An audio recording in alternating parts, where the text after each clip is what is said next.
ഈ ശബരിമല അയ്യപ്പ സംഗമവുമായി ബന്ധപ്പെട്ട് NSSൻ്റെ general secretary Sukumaran നായരുടെ ഒരു അഭിമുഖം BJPയും കോൺഗ്രസും ഈ പരിപാടിയിൽ പങ്കെടുക്കാത്തതിനെ രൂക്ഷമായി വിമർശിക്കുകയാണ്. എങ്ങനെയാണ് കാണുന്നത്? അതായത് ശബരിമല യുവതീ പ്രവേശന വിഷയത്തിൽ ശക്തമായ സ്റ്റാൻഡ് എടുത്തൊരു പാർട്ടിയാണ് കോൺഗ്രസ് പാർട്ടി. അന്ന് ഞാനും ശ്രീ കൊടിക്കുന്നിൽ സുരേഷും തിരുവഞ്ചൂർ രാധാകൃഷ്ണനൊക്കെ പദയാത്രകൾ നടത്തിയതാണ്, വിശ്വാസികൾക്ക് പിന്തുണ പ്രഖ്യാപിച്ചുകൊണ്ട്. കെ സുധാകരൻ്റെയും ഷാനി ഉസ്മാൻ്റെയും നേതൃത്വത്തിൽ വാഹന പ്രചരണ ജാഥ നടത്തി. ഞങ്ങൾക്ക് ഉൾപ്പെടെയുള്ളവരുടെ പേരിൽ ഇപ്പോഴും കേസെടുത്തിട്ടുണ്ട്. നാമജപ ഘോഷയാത്രയിൽ പങ്കെടുത്ത എത്രയോ NSSൻ്റെ പ്രവർത്തകർക്കെതിരെ കേസെടുത്തു. അതിൽ മഹാഭൂരിപക്ഷം കോൺഗ്രസ്സുകാരാണ്, SNDPക്കാരും പങ്കെടുത്തിട്ടുണ്ട്. അപ്പോൾ ഇങ്ങനെയുള്ളവർക്കെതിരെ ചാർജ് ചെയ്തിട്ടുള്ള കേസുകളൊന്നും പിൻവലിച്ചിട്ടില്ല. പലതും ക്രിമിനൽ കേസുകളാണ്.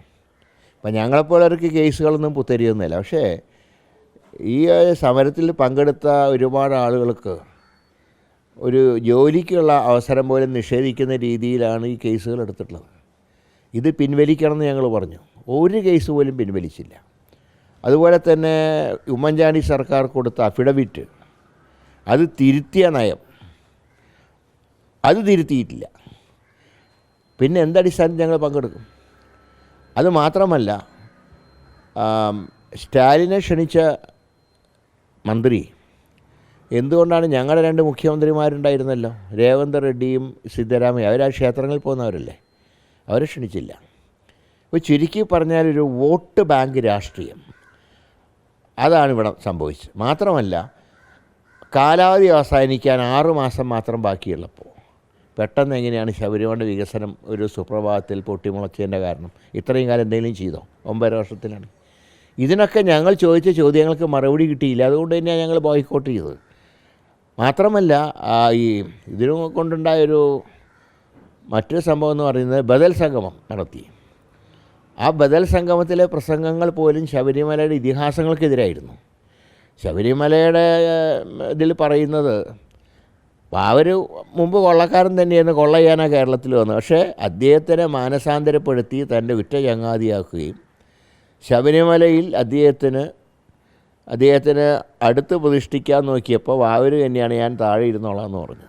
ഇതൊക്കെ ശബരിമലയുടെ ചരിത്രത്തിൽ പറഞ്ഞിട്ടുള്ളതാണ്, അയ്യപ്പ ചരിത്രത്തിൽ പറഞ്ഞിട്ടുള്ള കാര്യങ്ങളാണ്. ആ വാവരും ശബരിമലയായിട്ട് ബന്ധമില്ല എന്നുള്ള രീതിയിലാണ് ബദൽ അയ്യപ്പ സംഗമത്തിൽ പ്രസംഗം ഉണ്ടായത്. ഇതൊക്കെ ആർക്കാ ദോഷം? അതുകൊണ്ട് വിശ്വാസികളുടെ വിശ്വാസം സംരക്ഷിക്കണം, അതിനെ രാഷ്ട്രീയം കരുവാക്കരുത്. ആ സ്റ്റാൻഡാണ് ഇന്ത്യൻ നാഷണൽ കോൺഗ്രസ്സിനുള്ളത്. ആ സ്റ്റാൻഡാണ് UDF അംഗീകരിച്ചിട്ടുള്ളത്. NSSൻ്റെ ഈ നിലപാട് മാറ്റത്തിൽ എന്തെങ്കിലും ആശങ്കയുണ്ടോ? ഇല്ല, അവരുമായിട്ടുള്ള പ്രശ്നങ്ങൾ എന്തെങ്കിലും ഉണ്ടെങ്കിൽ ചർച്ച ചെയ്ത് പരിഹരിക്കും. കാരണം NSS പ്രത്യേകിച്ച് ജനറൽ സെക്രട്ടറി ശ്രീ സുകുമാരൻ നായർ വ്യക്തമായി ഒരു വർഗീയ വിരുദ്ധ സ്റ്റാൻഡിൽ ഉറച്ചു നിന്ന ഒരു വ്യക്തിത്വമാണ് അദ്ദേഹത്തിൻ്റെ.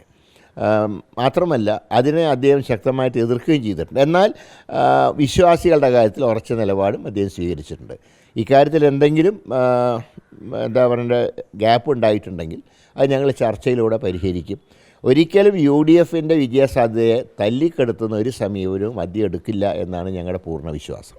യോഗി ആദിത്യനാഥിനൊക്കെ കത്തയച്ചു, അദ്ദേഹം മറുപടി പറയുകയും അത് വേദിയിൽ വായിക്കുകയൊക്കെ ചെയ്തു. അപ്പോൾ BJPക്ക് ഒരു അനുകൂലമായ സാഹചര്യം ഒരുക്കുക എന്ന അത് ഈ സംഗമം കൊണ്ട്, അയ്യപ്പ സംഗമം കൊണ്ടുണ്ടായൊരു എന്താ റിയാക്ഷൻ എന്ന് പറയുന്നത്, ബദൽ സംഗമം ഉണ്ടായി. ബദൽ സംഗമം കൂടുതൽ അത് വർഗീയവൽക്കരിക്കുന്ന രീതിയിലേക്ക് അത് സംഭവങ്ങൾ എത്തിച്ചേർന്നു. അപ്പോൾ ഞാൻ പറഞ്ഞ രേവന്ത് റെഡ്ഡിക്കും അതുപോലെ സിദ്ധരാമയ്യയ്ക്കും യോഗി ആദിത്യനാഥിന് കൊടുത്ത പ്രാധാന്യം പോലും നൽകാത്ത സർക്കാരാണ് ഇടതുപക്ഷം എന്ന് പറയുന്ന പിണറായി സർക്കാർ. അപ്പോൾ ഇവരുടെ ഇരട്ടത്താപ്പ് തിരിച്ചറിയണം. ഇനിയിപ്പോൾ ഗവർണറുടെ പരിപാടിയിലേക്ക് മുഖ്യമന്ത്രിയെ ക്ഷണിച്ചിട്ടുണ്ട് പുസ്തക പ്രകാശനത്തിന്. അവിടെ ഭാരതാംബയുടെ ചിത്രത്തിൽ വിളക്ക് കൊടുത്തുവോ? എന്താ നിലപാട്? അപ്പോൾ അത്രയ്ക്ക് ഭാരതാംബയുടെ സ്നേഹം ഗവർണർക്ക് ഉണ്ടെങ്കിൽ മുഖ്യമന്ത്രിയുടെ സ്ഥാനത്ത് വിളക്ക് കൊടുത്താൽ അദ്ദേഹം തയ്യാറാവുമോ? ഇതൊക്കെ ഒരു അണ്ടർസ്റ്റാൻഡിങ്ങിൻ്റെ ഭാഗമാണ്. അതാണ് ഞങ്ങൾ ഇതിനെ കാണുന്നത്. NSSുമായിട്ടുള്ള പ്രശ്നങ്ങൾ ഞങ്ങൾ പരിഹരിക്കും.